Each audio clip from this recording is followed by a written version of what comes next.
স্কুলে এসেছি স্কুল ঠিক আছে কিনা দেখার জন্য। দেখো পরিষ্কার পরিচ্ছন্ন চলছে, কারণ অনেকদিন স্কুলে ছুটি ছিল, গরমের ছুটি, সামার ভ্যাকেশন চললো, তার জন্য ছুটি পড়ে গেছিলো। কি ঘাস হয়ে গেছে।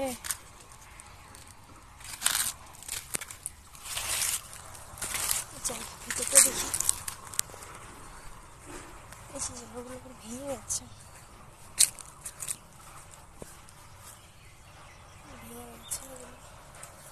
লাঠিগুলো। এই যে ঘাস মারার ওষুধ দিয়ে দিচ্ছে, ঘাসগুলো অনেক বড় হয়ে গেছে। তো ওইদিকে পরিষ্কার চলছে, আমি এখানে গাছের নিচে একটু দাঁড়িয়ে আছি। ভেতরে ভীষণ নোংরা,